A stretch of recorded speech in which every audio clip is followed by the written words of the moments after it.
अब साहिबा की लाइफ में दिलजीत आ गए तो जाहिर सी बात है कि अंगद को भी ज्यादा देर के लिए अकेले तो रहने दिया नहीं जा सकता। तो तेरी मेरी दुनिया में अंगद के लिए भी एक एंट्री हुई है उनकी गर्लफ्रेंड की।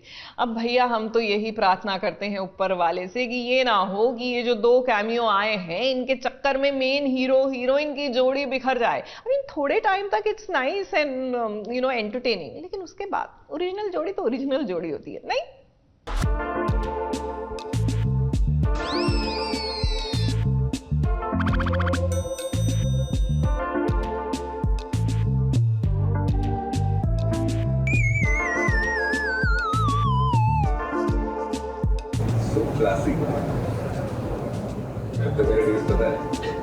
कभी कभी राइटर के दिल में ख्याल आता है कि जैसे साहिबा के लिए बनाया गया है दिलजीत, ठीक उसी तरह क्यों ना अंगद के लिए भी फलक से कोई सितारा तोड़कर लाया जाए।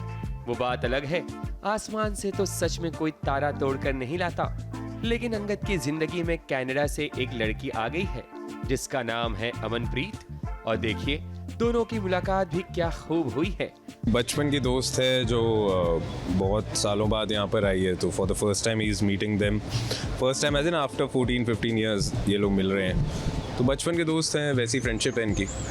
दोनों के बीच में अभी बहुत ही एक फ्रेंडली बॉन्ड है, जो बचपन के दोस्त होते हैं ना वैसे ही इतने सालों बाद मिलने के बाद में हंसी मजाक भी हो रहा है उनके बीच में। और जब आप अपने बचपन के दोस्तों को मिलते हैं तो जैसा माहौल होता है वैसा ही बन गया है। तो बात दरअसल ये है कि अमनप्रीत अंगद के बचपन की दोस्त है जो अब आ गई है अंगद से मिलने, क्योंकि उसे पता चला था कि अंगद का एक्सीडेंट हुआ है तो उसे तो देखने आएगी ही। और वैसे भी कहानी में थोड़ा बैलेंस भी लाना था। जैसे साहिबा की जिंदगी में दिलजीत है तो अब अंगद की जिंदगी में किसी एक लड़की का आना जरूरी था, ताकि अंगद और साहिबा का मिलन आसानी से नहीं बल्कि रिश्तों की अग्नि परीक्षा को पार करके हो। इसलिए तो देखो बचपन की दोस्त आई मिलने तो भला खाली हाथ कैसे आती। लोग पनीसर में आए हैं और अंगद हमें एक लंच पे लेके जाता है। वहाँ पे मुझे याद आता है, वहाँ पे मैं जो अंगद के लिए गिफ्ट लेकर आई हूँ टोरंटो से, वो मैं उसे गिफ्ट देती हूँ। और अंगद मुझे रबड़ी और जलेबी खिलाता है जो कि मेरी फेवरेट है हमेशा से। अंगद और अमनप्रीत का मिलना महज इत्तेफाक हो सकता है, लेकिन अब धीरे धीरे ये इत्तेफाक प्यार में भी बदल जाएगा। जो भी होगा वो तो सब हम आपको बता ही देंगे, सिर्फ यहाँ और कहाँ।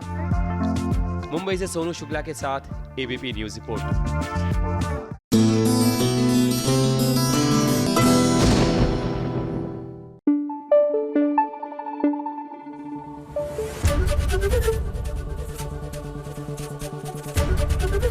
एबीपी न्यूज आपको रखे आगे। भाई दिल था छोटा सा और उस छोटे से दिल में उड़ने की आशा थी। जी हाँ, साइली की। लेकिन ये आशाएं जो है वो तो कहीं दब के रह गई। जी हाँ, क्योंकि शादी हो गई उससे पहले ही पियक्कड़ टैक्सी ड्राइवर से, मतलब सचिन से। अब नाम सचिन है लेकिन काम सचिन से टोटली विपरीत है।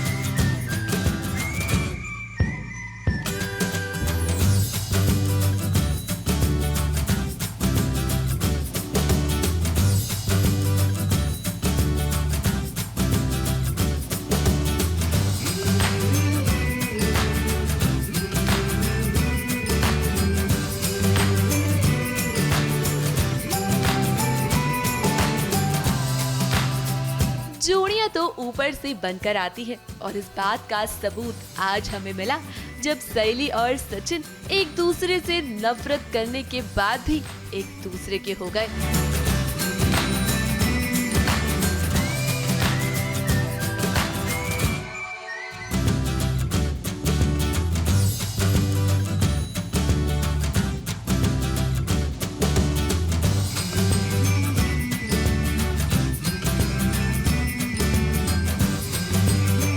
को अकेला छोड़ता है, उसका हाथ पकड़ और साथ में लेके जाए।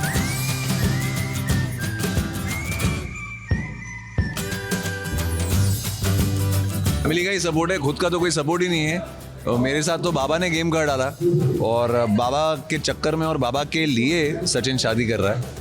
तो अब वो क्यों कर रहा है और ऐसा क्या हो गया शादी में, वो तो आप जब एपिसोड देखेंगे तब आपको पता चलेगा। अब चाहे ये फैसला सैली और सचिन के घर वालों ने लिया हो, लेकिन 7 जन्मों का ये बंधन तो अब सैली और सचिन ही निभाएंगे। ऐसा क्या मेरी आई ने मुझे बोला है कि मैं सचिन से शादी कर रही हूँ, जिससे मैं इतनी नफरत करती हूँ, देखना भी नहीं चाहती जिस गुंडे को। ये दोनों को अगर इतनी बड़ी थी, इन दोनों की शादी करा देते। मैंने तो पहले ही बोला था, कुछ तो इधर ही अलग लफड़ाई लो है। आपका तो बनता है इसकी आई से शादी करना। पति को ट्रेन से उड़ा दिया, बेचारी अकेली हो गई, खुद सुमड़ी में बहन बना लिया उनको और दोनों बच्चों का वाट लगा डाला। वही अब बन चुकी है सैली और सचिन की जोड़ी और हो गई है दोनों की शादी। सैली और सचिन को देखकर तो ऐसा नहीं लगता कि दोनों एक दूसरे से शादी करना चाहते थे, लेकिन उन्हें अपनी आई बाबा की वजह से इस शादी को करना पड़ रहा है। लेकिन वो कहते हैं ना कि जोड़ियां तो ऊपर वाला बनाता है, और इस जोड़ी को भी ऊपर वाले ने ही बनाया है। इसलिए मैंने किया कि आपके प्रोग्राम के लिए कुछ तो चाहिए ना सास बहू का, उसके लिए किया, बाकी मेरा कुछ भी नहीं है। लेकिन असलियत ये है कि कोई भी बाप अपने बच्चे का बुरा नहीं चाहता है, तो उसके मन में जो अच्छा आता है बेटे के लिए, या इसको भी मैं बेटी मानता हूँ, तो मुझे ऐसा लगता है कि शायद मैं मेरे बेटे को अच्छी तरह से जानता हूँ, बचपन से उसको पाला है पोसा है, वो कैसा है, दिल से कैसा है मुझे पता है। और इस बच्ची को मैंने देखा है, हर बार देखता हूँ तो इसमें जो अच्छा ही रहती है वो मुझे देखती है, तो मन में ऐसा हर वक्त ऐसा आता है कि ये शायद मेरी बहू बने, मेरी बेटी बने। तभी तो पूरब और पश्चिम जैसे सैली और सचिन एक दूसरे के साथ आ गए। लेकिन भाई अपकमिंग ट्रैक में ये भी देखना होगा कि आखिरकार कैसे एक दूसरे का साथ देंगे ये दोनों, क्योंकि दोनों तो एक दूसरे की तरफ देखना भी पसंद नहीं करते हैं, और अब तो दोनों को जिंदगी भर का साथ निभाना है। ऐसे में इनकी कहानी में काफी ट्विस्ट एंड टर्न्स आने वाले हैं। ABP news report.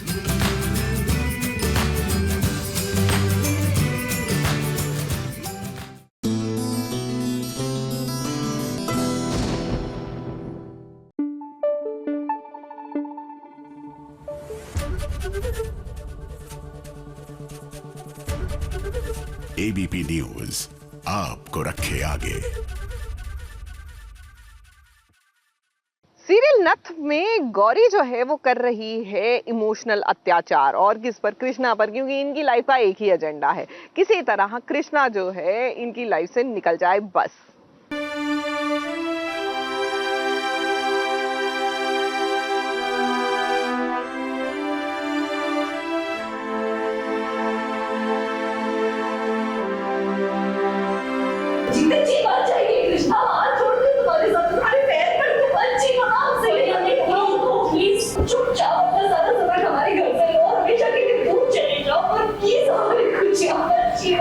सब खत्म हो जाएगा कृष्णा, हमसे हमारी खुशियां मत छीनो, मर जाएगी हमसे।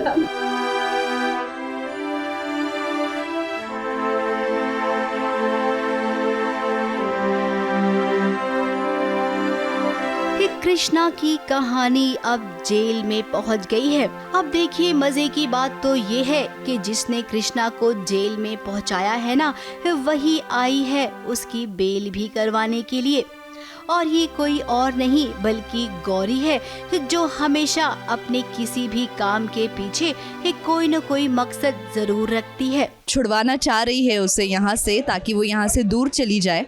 और सी गौरी कहती भी है लाइंस में कि हमें तुमसे कोई दिक्कत नहीं है, बस तुम हमारी खुशियों के बीच में मत आओ, तुम अपनी ज़िंदगी सुखी कहीं और बिताओ, हम सुखी यहाँ बिताएंगे, तो हम तुम्हें दुखी नहीं करेंगे, तुम हमें दुखी मत करो।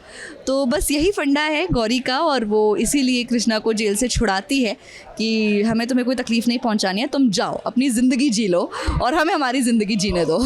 अब गौरी तो कृष्णा को पहले ही पहचान गई थी, इस जेल में तो केवल पहचानने का ड्रामा कर रही है। आज गौरी मगरमच्छ के आंसू बहा रही है कृष्णा के सामने, या फिर यूँ कहें कि उसे इमोशनल ब्लैकमेल कर रही है।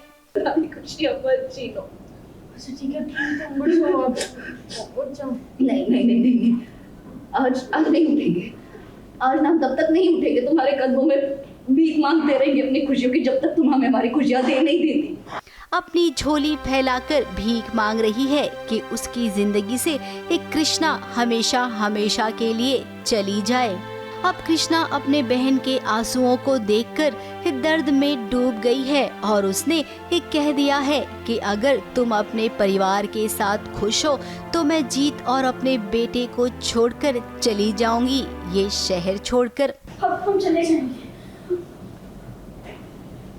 इस शहर से, इस जिंदगी से, हमारी जिंदगी से, घर से हम नहीं रहेंगे यहाँ, चले जाते हैं इसी में तुम्हारी खुशी है। हमारी स्टोरी काफ़ी इंटरेस्टिंग चल रही है। कृष्णा जेल में पहुंच गई है और गौरी उसके पास आती है, भीख मांगती है कि प्लीज़ तुम चले जाओ हमारी लाइफ से, तुम नहीं थी तो सब कुछ अच्छा था, ये सब। तो कृष्णा हमेशा की तरह इमोशंस में बह जाती है। अब ऐसा होता है क्या? भले ही कृष्णा ने वादा कर लिया हो, लेकिन वो यहाँ से जाएगी तो नहीं, क्योंकि अब वो क्या है ना, जीत को भी शायद थोड़ा बहुत शक हो गया है। तो कृष्णा ये शहर छोड़कर जाए उससे पहले जीत आ जाएगा और फिर से एक कहानी उसी मुकाम पर पहुंच जाएगी जहां से शुरू हुई थी। कृष्णा को पत्नी का दर्जा मिलेगा और गौरी अपने प्यार के लिए लड़ेगी। मुंबई से प्रिया धवड़े के साथ एबीपी न्यूज रिपोर्ट।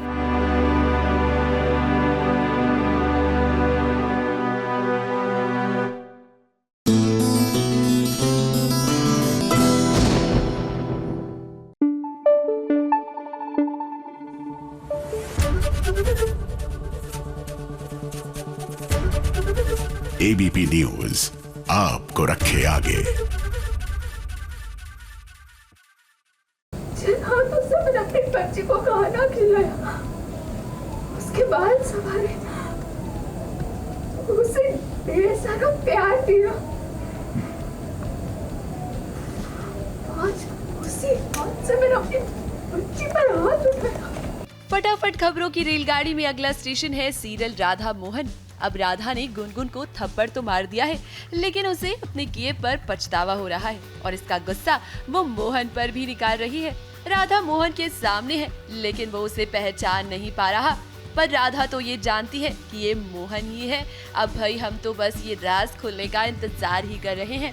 जब तक बाके बिहारी जी चाहेंगे, जब तक युग चाहेगा कि राधिका का अतीत ना आए सामने, तब तक सब कुछ ठीक रहेगा।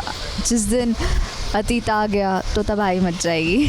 फटाफट खबरों की रेलगाड़ी में सबसे पहला स्टेशन है सीरियल अनुपमा। रामनवमी का त्योहार है, लेकिन सही मायने में तो अनुपमा की रामनवमी जब आई जब उसके अनुज आए।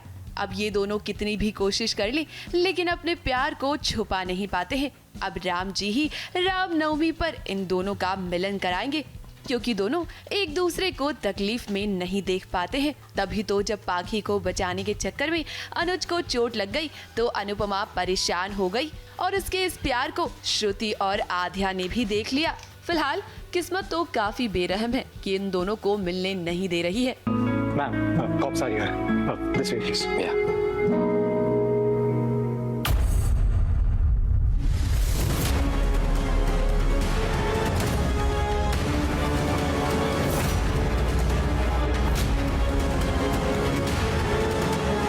देखिए, करण और राजवीर के बीच में खून का रिश्ता तो पहले ही था, लेकिन अब लगता है रीइंफोर्स हो जाएगा, क्योंकि एक बाप अपने बेटे को खून जो देगा। ऐसे में क्या अब सीरियल में वक्त आ गया है कि खून के रिश्ते सामने आएंगे, फिर चाहे वो शौर्य और प्रीता के बीच में हो या फिर करण और राजवीर के। देखिए, राजवीर और शौर्य में कोई डिफरेंस नहीं है, मैं दोनों को एक बराबर मानता हूँ। और आज अगर राजवीर यहाँ इस हॉस्पिटल में है, उसको गोली लगी है, उसका खून बहा, तो वो सब मेरी वजह से हुआ है। जो गोली मुझे लगनी चाहिए थी, राजवीर ने अपने सीने पर खाई, इसलिए मेरा फर्ज बनता है कि मैं उसको खून डोनेट करूं। और एक बात और बता दूं, आज से नहीं, अभी से राजवीर मेरी जिम्मेदारी है। मैं चाहता हूं कि राजवीर हमेशा खुश रहे और उसको ठीक करने के लिए मुझे कुछ भी करना पड़े, मैं सब करने के लिए तैयार हूँ। अब खून का रिश्ता तो काफी गहरा होता है, और बात जब अपनों की हो तो इंसान कुछ भी करने को तैयार हो जाता है।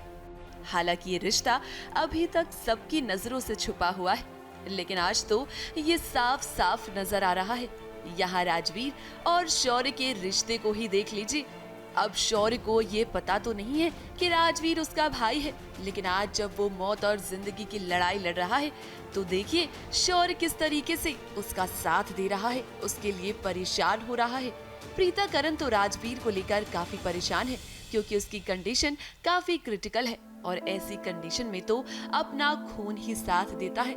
एक वक्त पर राजवीर ने खून देकर करण की जान बचाई थी और अब करण राजवीर को किसी भी कीमत पर बचाना चाहता है।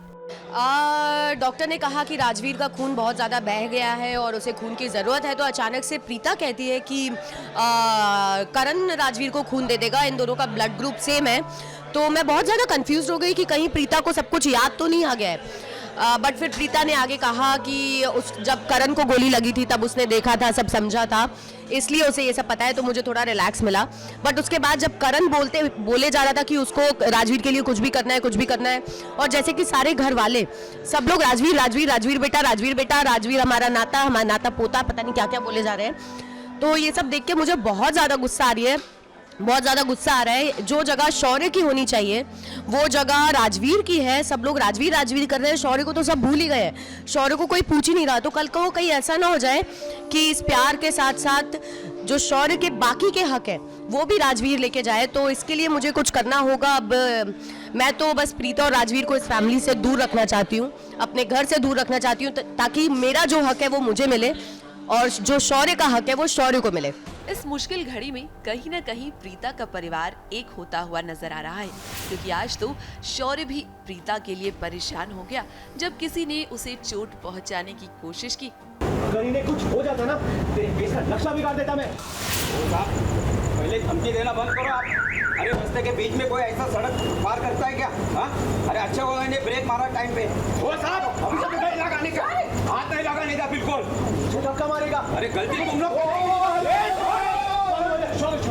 ये वक्त तो करण और प्रीता के लिए काफी मुश्किल है, लेकिन कहीं न कहीं ये शौर्य और राजवीर को करीब भी ला रहा है। मुंबई से स्नेहिल यादव के साथ एबीपी न्यूज रिपोर्ट।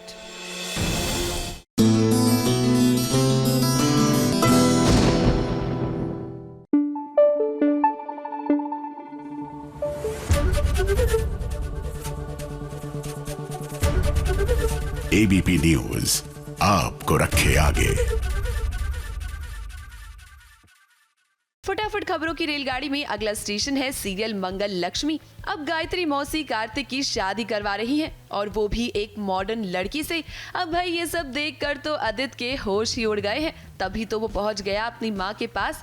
उसे लग रहा है कि कार्तिक, जो कि इतना पढ़ा हुआ भी नहीं है, उसे एक मॉडर्न लड़की मिल रही है। और यहाँ आदित्य की माँ भी गायत्री से नाराज है क्योंकि वो चाहती थी कि लक्ष्मी की शादी कार्तिक से हो। हाँ, वो टेंशन इसलिए हुआ है क्योंकि गायत्री मौसी ने कार्तिक की एंगेजमेंट कर दी है और हमें किसी को पता ही नहीं है। वो तो मुझे सौम्या फ़ोन में दिखाती है कि कहीं फेसबुक में ऐसा कुछ आया है कि कार्तिक निगम की एंगेजमेंट हो रही है और हमारे घर वालों को पता ही नहीं है। इसलिए मैं बहुत अपसेट हूँ कि एक तो मैं इसलिए अपसेट हूँ क्योंकि उसकी एंगेजमेंट जिया से हो रही है और मुझे ऐसा लगता है ये कितनी स्टाइलिश है, कितनी मॉडर्न है और मुझे इन्होंने एक गवाह लड़की से शादी करा दी है, इसलिए मेरा ये गुस्सा है। फटाफट खबरों की रेलगाड़ी में अगला स्टेशन है दंगल टीवी पर आने वाला न्यूज शो जननी एआई की कहानी, जिसके पहले एपिसोड के लॉन्च पर टीवी के कई सितारे पहुंचे। केक कटिंग सेलिब्रेशन में शो की पूरी कास्ट ने जमकर जश्न मनाया और इसी के साथ टीवी के सेलेब्स भी शो के पहले एपिसोड को लेकर अपनी राय देते हुए नजर आए। करम राजपाल, मदिराक्षी मुंडले के साथ टीवी के कई सारे सेलेब्स ने इस लॉन्च को अटेंड किया। आई थिंक मुझे सुन के लगा था कि साइंटिस्ट हूँ, पता नहीं, मतलब क्योंकि टेक्निकली भी आपका वो लैब में काम करना सब कुछ थोड़ा सा, क्योंकि I have a problem logically मैं खुद अपने आप को 10 सवाल पहले पूछ लेती हूँ कि ठीक हो रहा है कि नहीं, ये नहीं, बट यू आर देयर, तो you are guiding us throughout. सब गलतियाँ जो मैं कर रही थी तो ही इज़ द वन जो सब ठीक किया कि ये नहीं, ये सर्वर है, ये अच्छा ये सर्वर है, ये है, अच्छा बना रही हूँ मैं, लेकिन the guidance was coming from here. Janani AI की कहानी बाकी सब सर बाद में हैंडल करेंगे। फटाफट खबरों की रेलगाड़ी में अगला स्टेशन है सीरियल ये है चाहते। अब काशवी को शक हो गया है आदित्य पर, क्योंकि जिस लड़की को वो ढूंढ रही थी वो लड़की आदित्य के साथ मिली है। और ऐसे में अब काशवी ने आदित्य की तलाशी लेना शुरू कर दिया है, क्योंकि फिलहाल तो वो जल्द से जल्द अर्जुन को जेल से बाहर लाना चाहती है और ऐसे में वो अपने हाथ से एक भी मौका गंवाना नहीं चाहती। हालांकि यहाँ पर आदित्य खुद को बेगुनाह बता रहा है, लेकिन काशवी तो सच की तह तक जाकर ही रहेगी। तो मेरा तो ना मतलब खाया पिया कुछ नहीं, गिलास थोड़ा बनाना, मेरे को तो कुछ है ही नहीं, लेना देना ही नहीं है, लेकिन फिर भी मेरे पे डाउट किया जा रहा है। So this is the problem. अभी फैक्ट तो तब पता चलेगा ना बाद में कि कौन एक्चुअली कल्प्रिट है। मैं तो खुद बोल रहा हूँ, देखो मैंने कपड़े भी फड़वा दिए।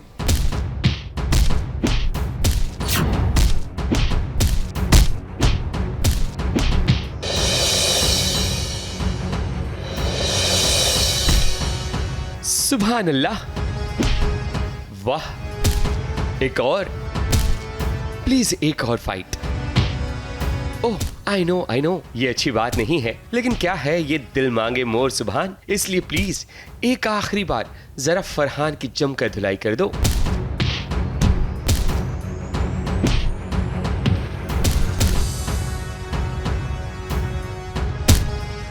आप सभी सोच रहे होंगे कि भला हम ऐसा क्यों कह रहे हैं, तो उसकी वजह यह है कि फरहान अपनी हद पार कर चुका है। उसने दुआ पर झूठा इल्जाम तो लगाया ही, और उसके बाद उसकी बेशर्मी देखिए कि पूरे घर वालों के सामने वो मन्नत को घर से लेकर जा रहा है। जब मन्नत नो मीन्स नो कह रही है तो भला कोई कैसे जबरदस्ती हरण कर सकता है। तभी तो सुभान सेवियर बनकर पहुंचता है, और कोई पुराने प्यार को हाथ लगाए तो खून तो खौलेगा ही।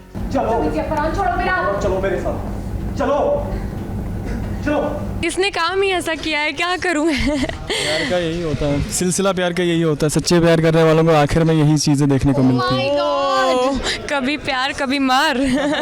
वाह, ये दोनों शायराना हो गए। कुछ ज्यादा ही। क्या हो गया, मेरे पे इल्जाम क्यों लगा रहे हो बार बार? सब किया कराया तो एक्चुअल में आपका है ना। अच्छा, हाँ जी, नहीं आप ही तो हमसे किसी और का है। अच्छा, ये टारगेट कौन है ये? एक्चुअली ये पूरा मास्टर प्लान अरमान अख्तर ने किया है, जो कि सबके सामने बहुत शरीफ बना हुआ है, लेकिन पीछे प्लानिंग करके इन सबका बुरा हाल कर रखा है मैंने।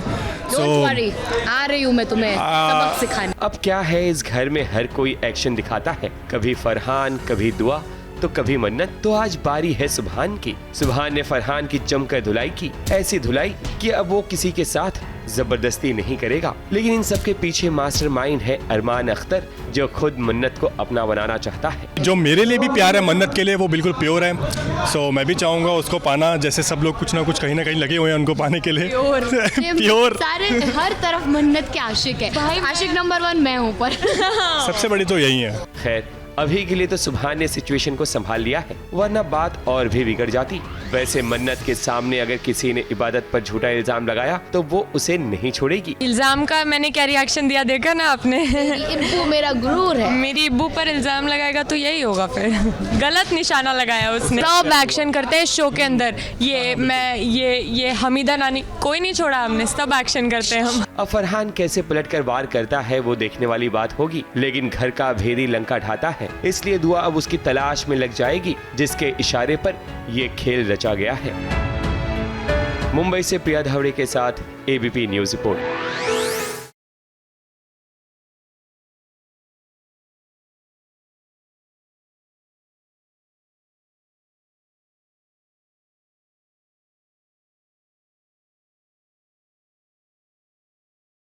कुमकुम भाग्य में शादी का माहौल है। यू नो ना, टीवी की शादियां, यहाँ पर टीवी की शादी यानी नॉन स्टॉप ड्रामा। अब रणवीर की शादी को ही ले लीजिए, यहाँ पर शादी को छोड़कर सब कुछ हो रहा है। बहरहाल ये सब तो चलता रहेगा, बिकॉज यू नो ना, टीवी की शादियां ऐसी ही होती है। लेकिन इस सब के बीच में आप लीजिए पूर्वी और राजवीर के डांस का मजा।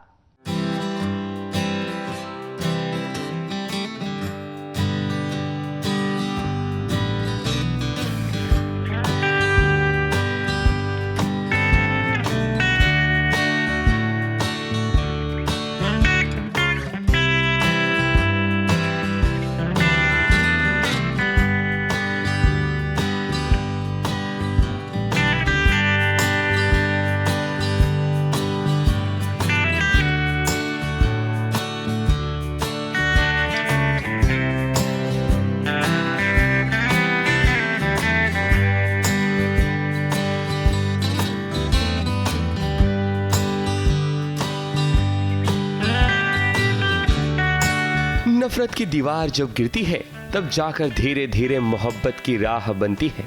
कुछ ऐसा ही हुआ है आरवी और पूर्वी के साथ। देखिए दोनों कैसे एक दूसरे में खो गए हैं, दोनों एक दूसरे को थामे हुए हैं, क्योंकि अब दोनों के बीच प्यार पनप रहा है। इश्क जब अपनी बाहें फैलाता है तब उसकी आगोश में जाने से कोई भी खुद को नहीं रोक पाता। पूर्वी और आरवी को इस तरह देख मोनिशा की तो सिट्टी पिट्टी गुल हो गई है, क्योंकि वो तो कभी भी नहीं चाहती कि पूर्वी आरवी के साथ नजर आए।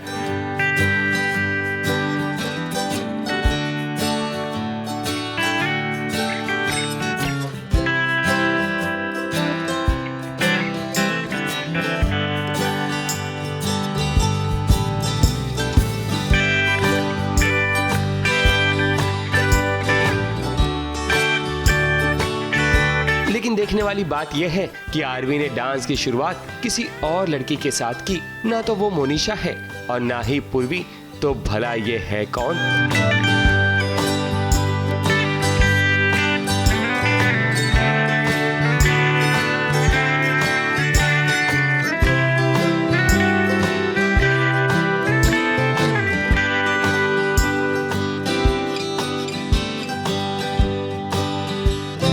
बात दरअसल ये है कि आरवी ने पूर्वी का सपोर्ट पूरी फैमिली के सामने किया था, जिसके बाद पूर्वी के दिल में आरवी के लिए रिस्पेक्ट और भी बढ़ गई।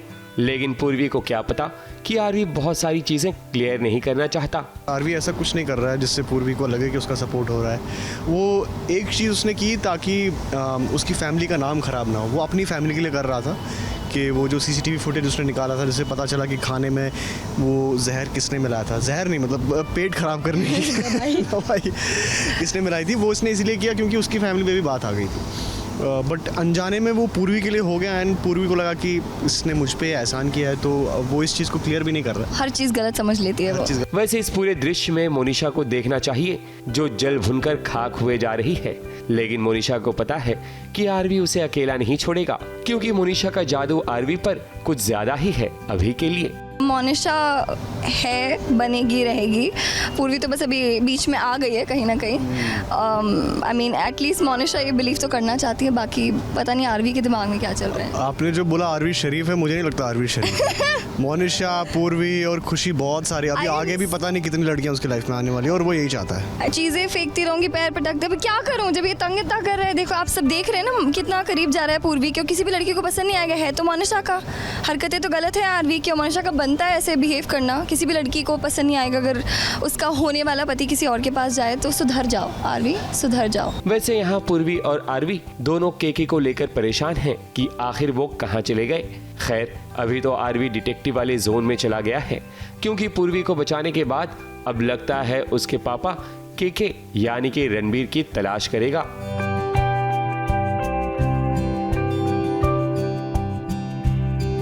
मुंबई से कैमरामैन इरफान शेख के साथ एबीपी न्यूज रिपोर्ट।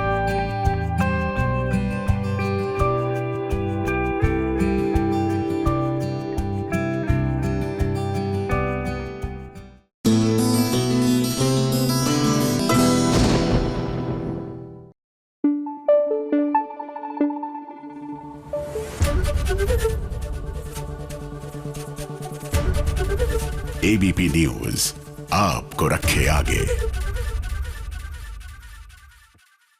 फटाफट खबरों में अब आगे बात करते हैं सीरियल शिव शक्ति की। अब जहां पर इस सीरियल में हम हर दिन देख रहे हैं कि शिव अपने बचपन में पहुंच गया है, तो भाई बचपन में याद है ना हम सब खेला करते थे गुड्डे गुड्डियों का खेल, तो यहाँ पर भी शिव अब गुड्डे गुड्डी का खेल खेलेगा और हाँ उनकी शादी भी करवाएगा। लेकिन यहाँ पर गुड्डे गुड्डियों की शादी के पीछे एक मकसद है। अरे भाई मंदिरा का नहीं बल्कि शक्ति का।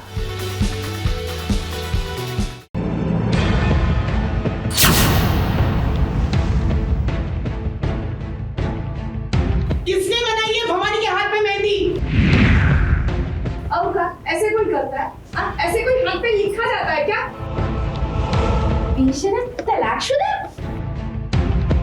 सबके सब बेशरम जो हर रोज मेरी आंख के दर्द का तमाशा बनाते अपनी खुशी के।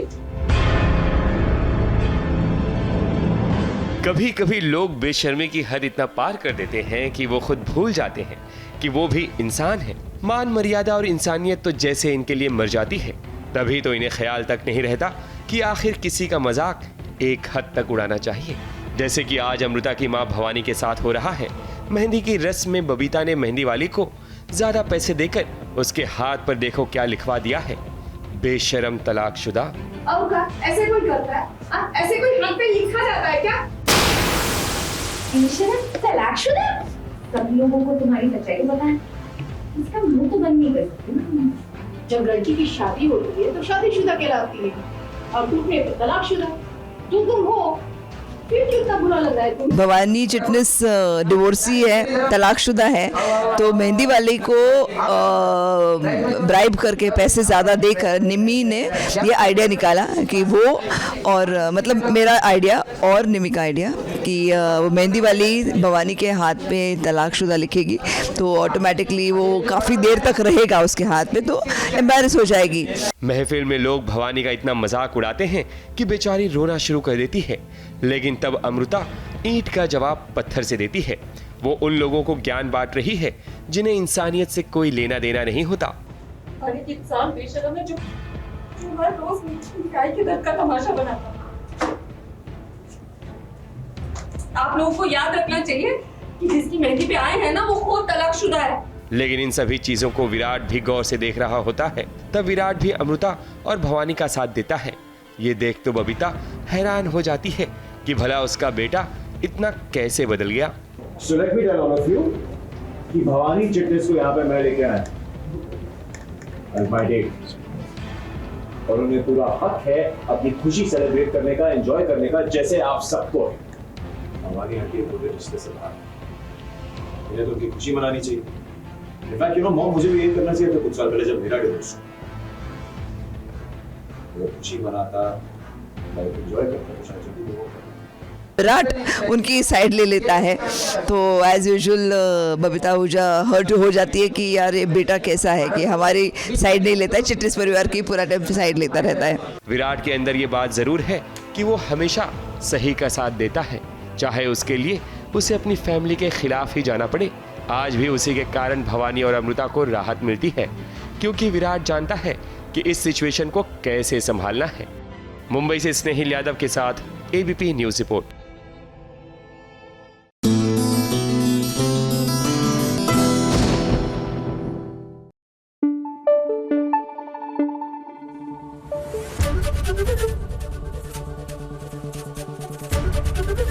एबीपी न्यूज आपको रखे आगे। भाई दिलजीत दोसांझ और परिणीति की चमकीला यानी अमर सिंह चमकीला क्या चमक रही है ओटीटी पर। आई मीन देखने वाले मोहित हो रहे हैं। Now you have to give credit to Imtiaz Ali कि जब भी वो कुछ बनाते हैं, ऐसा क्रिएट करते हैं तो वो मैजिकल होता है। ऐसे में चलिए इम्तियाज अली के साथ एक खास मुलाकात तो बनती है। भाई दिलजीत दोसांझ और परिणीति की चमकीला यानी अमर सिंह चमकीला क्या चमक रही है ओटीटी पर। आई मीन देखने वाले मोहित हो रहे हैं। Now you have to give credit to Imtiaz Ali कि जब भी वो कुछ बनाते हैं, ऐसा क्रिएट करते हैं तो वो मैजिकल होता है। ऐसे में चलिए इम्तियाज अली के साथ एक खास मुलाकात तो बनती है। मुझे लगता है कि संगीत की अपनी एक भाषा होती है। इनकी जिंदगी के बारे में जैसे जैसे पता चला तो मुझे लगा इसमें बहुत सारी चीजें हैं जो मेरे लिए बहुत अहम है। यार ये आर्टिस्ट बहुत बड़ा है, अच्छा कलाकार है, बट चमकीला अपना है। उनकी जो भाषा थी ना, उनका जो तरीका था, उनको वो कला आती थी कि किस तरह से लोगों के दिलों में तक आप पहुंच सकते हो। ऑब्वियसली किसी को मार डालना गलत है, कोई भी मजहब इसकी इजाजत नहीं देता, किसी को हक नहीं ऐसा करने का। जनता ने सजा दी, तो मैं ये कहता हूँ कि उसी जनता ने इनको पॉपुलर भी तो बनाया था ना। बट दूसरी बात की जज करना कितना आसान होता है हमारे लिए। अमर सिंह चमकीला जो पंजाब का एक ऐसा गायक जो डबल मीनिंग गाने गाने के लिए जाना जाता था, जिसे हिंदी में द्विअर्थी गाने कहते हैं हम, उस पर आपने फिल्म बनाने के बारे में कैसे सोचा? वैसे देखा जाए मैंने कभी किसी की जिंदगी पर आधारित फिल्म बनाई नहीं है, ये पहली दफा था। और इसमें भी मैं ऐसा नहीं था कि मैं चाहता था कि ये बायोपिक बनाऊं, मगर हुआ ये कि इनकी जिंदगी के बारे में जैसे जैसे पता चला तो मुझे लगा इसमें बहुत सारी चीजें हैं जो मेरे लिए बहुत अहम है। जैसे कि ये, जैसे आपने कहा कि ये डबल मीनिंग गाने गाते थे, तो इनको जनता ने सजा दी। तो मैं ये कहता हूँ कि उसी जनता ने इनको पॉपुलर भी तो बनाया था ना। तो ये किस तरह का एक दो मुहा हिपोक्रेसी है ना सोसाइटी की, कि आप एक किसी आदमी को इतना चढ़ाओ कि भाई लार्जेस्ट रिकॉर्ड सेलिंग आर्टिस्ट हो, फिर मगर आपको क्रिटिसाइज भी किया जाएगा उन्हीं गानों की वजह से। सो बहुत इंटरेस्टिंग है, मुझे ये बात लगी थी। और more than that, it's not only that, obviously किसी को मार डालना गलत है, आपको कोई भी अनुशासन, कोई भी मजहब इसकी इजाजत नहीं देता, किसी को हक नहीं है ऐसा करने का, ये तो खैर आम बात है। बट दूसरी बात कि जज करना कितना आसान होता है हमारे लिए। चमकीला की बहुत सारी बातें इंटरेस्टिंग थी और जिन्होंने उनको पॉपुलर बनाया। डबल मीनिंग गाने या थोड़े से बोल्ड गाने उस समय बहुत सारे आर्टिस्ट बनाते थे। आप कह सकते हैं कि ऑलमोस्ट सारे आर्टिस्ट के गानों में कुछ ना कुछ इस तरह का होता था। चमकीला इस फिल्म में ये डायलॉग बोलते भी हैं कि हाँ, बाकी आर्टिस्ट भी तो ये सब गा रहे हैं, फिर मुझे क्यों टारगेट किया जा रहा है। करेक्ट, मगर उनकी जो भाषा थी ना, उनका जो तरीका था, उनको वो कला आती थी कि किस तरह से लोगों के दिलों में तक आप पहुंच सकते हो, या ऐसी किस तरह से अपनी बात रखो कि लोगों को उसका मजा आए। यही तो उनकी आर्टिस्ट्री थी, गाने में या लफ्जों को लिखने में। जिस तरह से उन्होंने पेश की चीजें तो लोगों को बहुत पसंद आई, वो पॉपुलर हुई। तो उसमें उसके कारण थे, एक तो ये था कि उनकी जो भाषा थी वो बहुत ठेठ पंजाबी थी, ऐसी पंजाबी जो रूटेड पंजाबी थी। वो पंजाबी जो जनता थी पंजाब की, जिसको वो अपनी लगी, अपनी माँ की भाषा लगी, अपने घर की भाषा लगी। वो फ्रेजेस जो वो सुनते हैं या सुना करते थे, वो सिमिलीज जो वहाँ यूज होती हैं और गायब होती जा रही हैं, जो उनकी माएँ कहा करती थी, वो सिमिलीज, वो जो लैंग्वेज वो थी, ठेठपना जिसको हम बोलते हैं, हाँ, और जो लूज भी हो रही थी, हाँ, जो चली जा रही है, उस तरह से उन्होंने लिखा, उस भाषा में उन्होंने लिखा जो दूसरे नहीं लिखते थे। दूसरे आर्टिस्ट लिखते थे थोड़ा सा सो कॉल्ड रिफाइंड भाषा में, थोड़ा शहरीपना उनके अंदर आ जाता था, सोफिस्टिकेटेड आ जाता था। तो लोगों को लगता था हाँ यार गाना अच्छा है मगर मेरा नहीं है। उसी तरह से चमकीला के बारे में या दूसरे आर्टिस्ट के बारे में लगता था, आपने वो भी सीक्वेंस देखा होगा कि यार ये आर्टिस्ट बहुत बड़ा है, अच्छा कलाकार है, बट चमकीला अपना है। एक सीन भी बहुत अच्छा मुझे लगा, ठंडी रोटी होती है तो चमकीला बोलते हैं यार मैं कौन हूँ पता है तुझे, चमकीला हूँ, मैं ठंडी रोटी खाऊंगा, गरम लेके आ। फिर जब वो गरम रोटी लेने जाता है तो उसे कहता है कि भाई मैं तो मजाक कर रहा था। तो फिर वो शॉक्ड हो जाता है कि भाई ये तो मजाक कर रहा था, ये सच में नाराज नहीं है मुझ पे। तो वो उसकी ह्यूमिलिटी को दिखाता है। और ये किस्सा दरअसल हुआ था, यही शब्द बोले गए थे, यही चीजें हुई थी। और जो जिस आदमी ने उनको रोटी दी थी दरअसल उसने मुझे ये बात बताई है। आप अगर पंजाब में मैसमपुर में जहाँ ये घटना घटी थी, लोगों से पूछें तो वो आपको बताएंगे, लोगों को पता है ये बात। तो ये भी एक बहुत खूबी है कि दरअसल ये चीज ऐसे ही बोली गई थी जो मैंने डिपिक्ट किया, मैंने अपने मन से लिख के नहीं किया। सबसे दिलचस्प इंसान कौन मिला रिसर्च के दौरान आपको? सबसे दिलचस्प इंसान का नाम है केसर सिंह टिक्की। ये रोल अंजुम बत्रा प्ले करते हैं इस फिल्म में। टिक्की जो है वो उनका पहला साथी था चमकीले का म्यूजिक की दुनिया में। उसने इनको हेल्प भी, चमकीला को बहुत हेल्प भी किया था, शिंदा से मिलाया था, उसकी जिंदगी आगे बढ़ाई थी। और बाद वही शख्स जो शुरू में कहानी सुना रहा है कि मैंने बनाया था चमकीला को, उसी की बात कर रहे हैं जी। तो वो सबसे इंटरेस्टिंग आदमी मुझे लगा, क्योंकि वो नरेट करते हुए, आज 36 साल हो गए चमकीले को गुजरे हुए, बट नरेट करते हुए टिक्की ने मुझे बोल रहा है। तो ऐसा नहीं है कि कोई तीसरा आदमी मुझे बताएगा। और बोलते बोलते वो चमकीले पे गुस्सा भी होता है, वो चमकीले को गाली भी निकालता है, और वो चमकीले की वजह से उसके आंख में आंसू भी आ जाते हैं कि वो चला गया, छोड़ के चला। आज भी 36 नहीं, वो नहीं कि वो गुजर गया।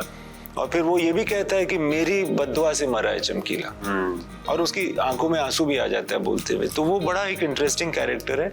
उसने मुझे बहुत ट्रूथफुली बहुत सी इंसाइटफुल चीजें बताई अपनी जिंदगी, मतलब चमकीला की अर्ली जिंदगी के बारे में और बाद के बारे में भी। ए आर रहमान बहुत मुझे एक अनयूजुअल सी चॉइस लगे, हालांकि बहुत अच्छा उन्होंने म्यूजिक दिया है। साउथ से बिलोंग करते हैं, हिंदी में तो काफी काम किया है, लेकिन पंजाबी गानों की जो तासीर होती है वो कुछ अलग ही होती है। इरशाद कामिल के साथ उनकी जोड़ी तो है ही, उन्होंने बहुत अच्छे गीत लिखे। कैसे आपने डिसाइड किया कि ए आर रहमान एक बेस्ट चॉइस है? संगीतकार के तौर पर? मुझे लगता है कि संगीत की अपनी एक भाषा होती है। एक रीजन का होना आपको उस रीजन के संगीत में अच्छा होने की गारंटी नहीं देता। हो सकता है कि आप बंगाली हैं, बट जरूरी नहीं है कि आप अच्छे बंगाली म्यूजिशियन हो। म्यूजिक की अपनी भाषा होती है, और मुझे लगा कि इस फिल्म में खास करके मुझे एक ऐसा म्यूजिक डायरेक्टर चाहिए जो म्यूजिक बहुत बेहतर जानता हो किसी और से, क्योंकि मुझे मालूम था कि इसमें बहुत म्यूजिक रहने वाली है। दूसरी बात यह है कि मैं जानता था कि, और मैं काफ़ी, बिकॉज हमने रहमान सर के साथ कुछ पंजाब ओरिएंटेड गाने पहले भी बनाए हैं, तो हमारा डिस्कशन होता रहा है, और उनको हमेशा नहीं मगर अभी लेटली उनको भी काफ़ी ख्वाहिश थी कि मैं एक पंजाबी एल्बम करूं, एक पंजाबी गाने बनाऊं, ताकि मुझे भी उस साउंडस्केप में खेलने का मौका मिले, डिस्कवर करने का मौका मिले। तो नुसरत फ़तेह अली ख़ान और दूसरे आर्टिस्ट्स की वजह से वो पंजाबी म्यूज़िक में इंटरेस्टेड भी थे, या उनका एक ओरिएंटेशन था। तो मुझे लगा कि रहमान सर से ही बोलने में सबसे अच्छा रहेगा, बिकॉज मुझे मालूम था कि वो जिस तरह से गाने बनाएंगे ना, वो पंजाबी होते हुए भी उनमें कोई खास बात होगी, कोई एक्स्ट्रा बात होगी, जिसकी वजह से उन्हें कई बार सुना जाएगा। एक बात मुझे बहुत ज्यादा फैसिनेटिंग लगी इस फिल्म में कि जो आर्टिस्ट है चमकीला है और उनकी जो पत्नी है अमरजोत, वो स्टेज पर लाइव परफॉर्म कर रहे हैं, और कुछ गाने ऐसे भी हैं जो प्लेबैक में चलते हैं।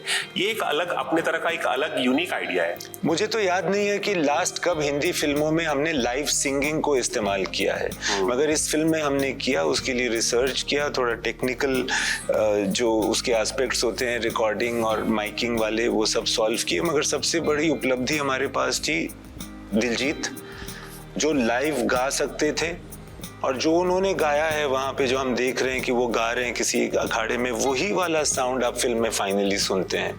वो किसी प्रोसेस से वैसे नहीं गुजरा है, ऐसा नहीं कि उसको रिप्लेस किया गया, ऐसा नहीं कि उन्होंने माइम किया है।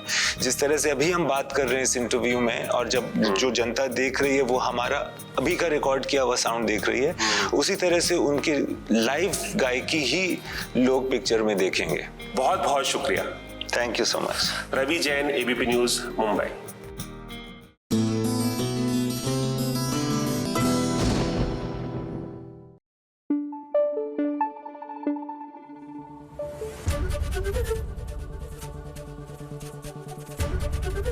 एबीपी न्यूज आपको रखे आगे।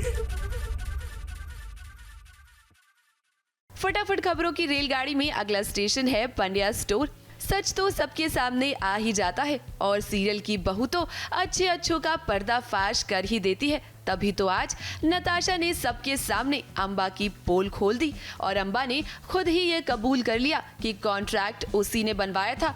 भाई ये सब कुछ हो जाने के बाद तो अब धवल नताशा का साथ देता हुआ नजर आ रहा है। वो शर्तें मैंने तुझे लिख के दी थी, और वो कागज मैंने तुझे बनवा के दिए थे कि जा सारे परिवार वालों के साइन लेके आ उस पे। अब बात करते हैं सीरियल गुम है किसी के प्यार में। यहाँ पर रामनवमी का त्योहार मनाया जा रहा है, और जो सवी हैं वो सीता का रूप लेने वाली है। जाहिर सी बात है कि फिर ईशान ही बनेंगे श्री राम, लेकिन जहाँ राम और सीता है वहाँ रावण तो होंगे ही। अब कौन है ये रावण, चलिए आपको हिंट दे देते हैं। घर से बाहर भी देखने की जरूरत नहीं पड़ेगी इनको।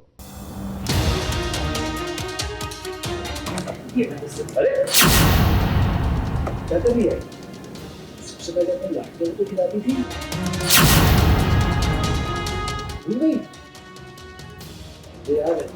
पता नहीं क्या बात है कि वो अपने ही घर वालों के साथ ही बुरी तरह बता। भाई खा, पेट भर के खा। रावण खा चुका है।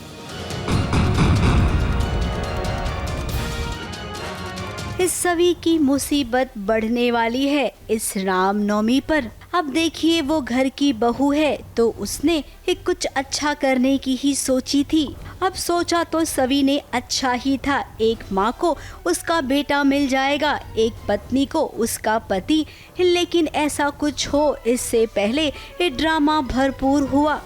डाइनिंग टेबल पर जब सभी ईशान और परिवार के बाकी लोग चिन्मय के साथ खाना खाने बैठे, अब सभी ने सोचा था कि चिन्मय लौट आएगा, परिवार वालों के साथ रहेगा तो शायद उसका गुस्सा कम हो जाएगा, लेकिन यहाँ पर तो सब कुछ उल्टा हो गया है। चिन्मय नौकरों के साथ रहने को तैयार है, लेकिन अपने आई बाबा का साथ नहीं चाहिए। क्या कर रही है? सबसे पहले अपनी लाड़कियों को तो खिलाती थी। भूल गई? यार, राव साहब ने कहा था ना, बहुत मोहब्बत बात मैं भी बोल जाऊं। पत्नी को तो वो बिल्कुल भी पसंद नहीं कर रहा है, उसके मन में इतना गुस्सा और द्वेष है।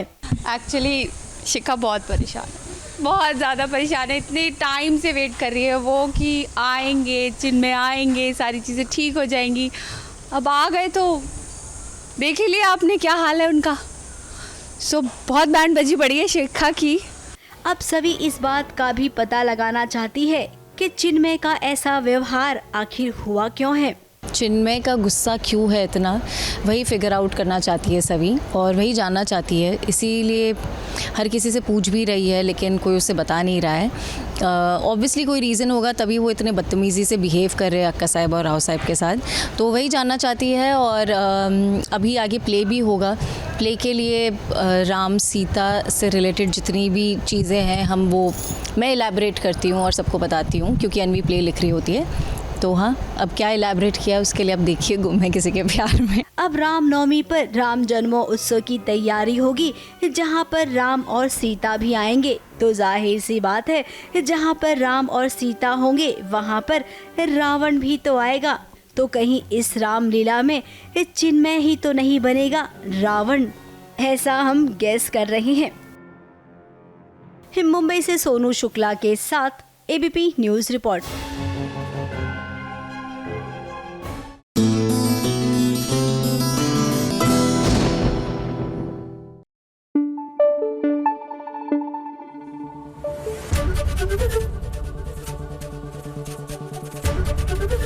एबीपी न्यूज़ आपको रखे आगे।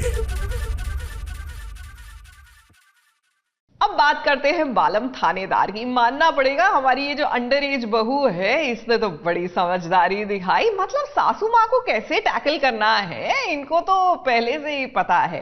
अब क्या है ना कि बुलबुल पढ़ना चाहती है। नाउ शी रियलाइज कि भैया सासू माँ को डायरेक्टली बोलेंगी तो पंगा हो सकता है, तो why not try reverse psychology. मानना पड़ेगा ये चाहे अंडर एज हो लेकिन सियानी तो बड़ी है। उल्टा तो ना हो गया। Divine psychology, reverse psychology. आपने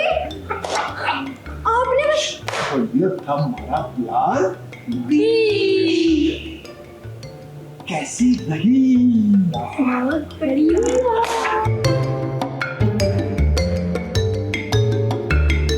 अब रिवर्स साइकोलॉजी का नाम तो आप सभी ने सुना होगा।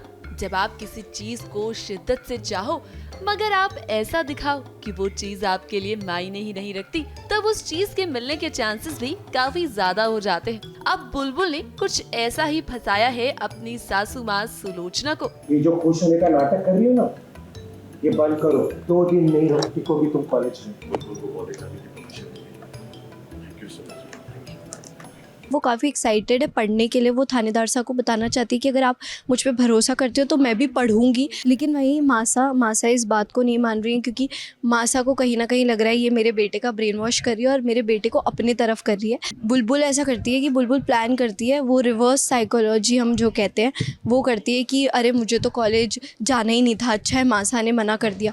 तो अब इस वजह से क्या होता है, मासा ये पूरी बातें सुन लेती है और अब वो बुलबुल को कॉलेज जाने के लिए हामी भर देती है उसके कॉलेज के लिए।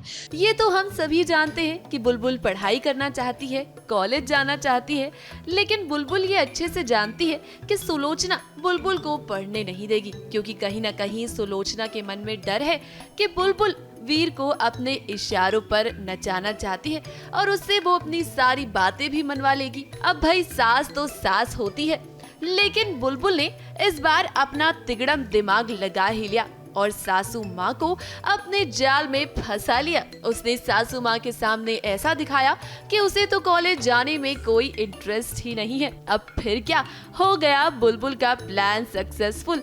जब सुलोचना हो गई तैयार बुलबुल को कॉलेज भेजने के लिए, और फिर बुलबुल की खुशी का तो ठिकाना ही नहीं था, मानो उसने तो कोई लॉटरी जीत ली हो। जैसे होता है कि जब आपका मन साफ हो तो भगवान जी भी आपका साथ देते हैं, तो बुलबुल का क्योंकि मन साफ है तो खाटू श्याम जी हर जगह उसके साथ खड़े हो जाते हैं आके, और उसके साथ कुछ गलत नहीं होने देते हैं। सोने पे सुहागा जब हुआ, जब घर में आई मीडिया, और मीडिया ने बुलबुल को पढ़ाने के लिए वीर की जमकर तारीफ करी, और इसी के साथ सुलोचना से भी कई सारे सवाल किए। मीडिया वाले आते हैं तो बुलबुल को भी कहीं ना कहीं पर फिर वो रहता है कि मासा पता नहीं हाँ बोलेगी ना बोलेंगी, और सबसे बड़ा क्वेश्चन है कि मीडिया बुलाई किसने। और आखिरकार में सुलोचना मान ही गई बुलबुल को कॉलेज भेजने के लिए। भाई बुलबुल का ये तिगड़म प्लान तो कामयाब हो गया। कैसी रही? कैमरामैन सुजीत मिश्रा के साथ एबीपी न्यूज रिपोर्ट।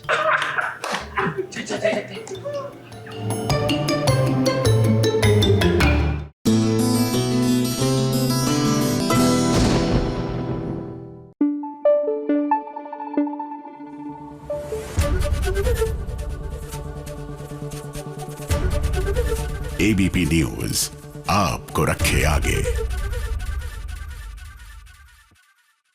कैसा है ये रिश्ता? अरे बड़ा ही प्यारा है ये रिश्ता भाई, अनमोल और रजत का। और अब तो इसमें रोमांस का छौंक लग रहा है, यानी कि बड़ा ही रोमांटिक सा होने वाला है ये रिश्ता।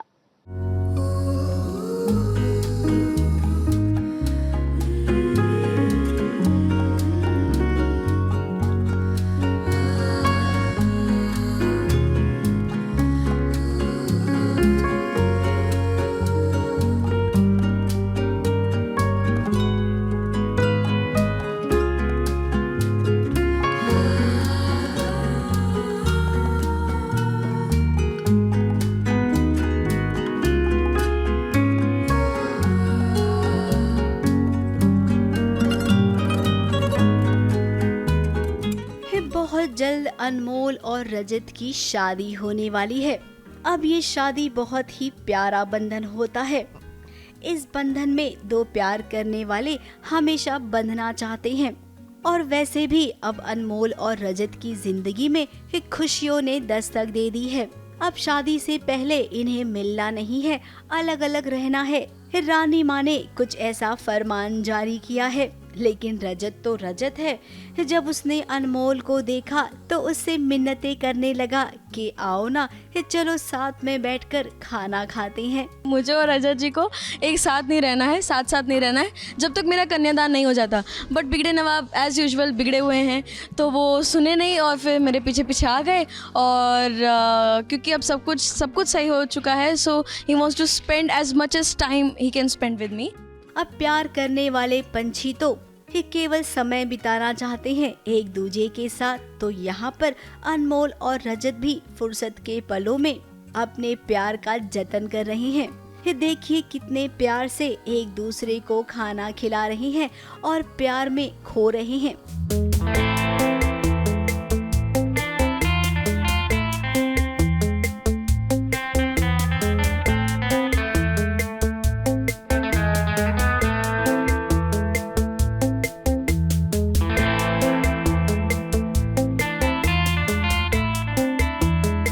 मेरे ख्याल से प्यार है, प्यार में पड़ गए हो तो प्यार में आदमी कुछ भी करेगा, कुछ भी कहेगा। सारी दुनिया उसको बेईमानी लगती है जब आपका पार्टनर आपके साथ नहीं होता है। तो वैसा ही कुछ रजत और अनमोल दोनों के साथ हो रहा है। अनमोल के साथ तो उतना वैसे नहीं होता है बिकॉज वो बाकी भी तूफानी काम करते रहती है, बट रजत के लिए हाल फिलहाल फोकस अनमोल ही है, तो वो प्यार की वजह है। अब इनकी तरफ से सोचा जाए तो इन्हें ऐसा ही लग रहा होगा कि काश सब कुछ यही रुक जाए, ये समय आगे ना बढ़े।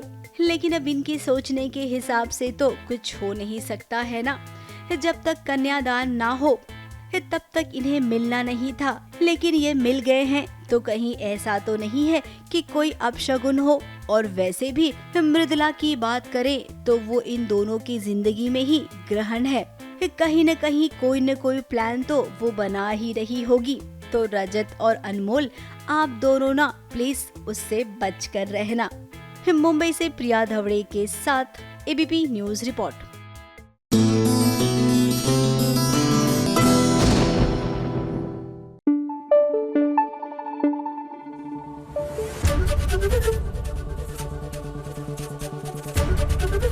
एबीपी न्यूज आपको रखे आगे। फटाफट खबरों की रेलगाड़ी में अगला स्टेशन है सीरियल ये रिश्ता क्या कहलाता है। अब अभीरा ने सही मायने में आज अच्छा काम किया जब उसने रूही को साफ साफ कह दिया कि वो पति पत्नी के मामले में ना घुसे और अपने काम से काम रखे, और इसी के साथ उसे आईना भी दिखाया। अब जब अभीरा बेहोश थी तो अरमान सबसे पहले अभीरा को बचाने गया था और ये बात अभीरा ने रूही को याद दिलाई, जिसके बाद तो रूही के चेहरे का रंग ही उतर गया। तुम प्लीज और प्लीज हमारे रिश्ते के लिए तुम्हें चिंता करने की जरूरत नहीं है। हमारी शादी है, हम पति पत्नी आपस में देख लेंगे। तो प्लीज यहाँ से जाइए मैडम, नमस्ते।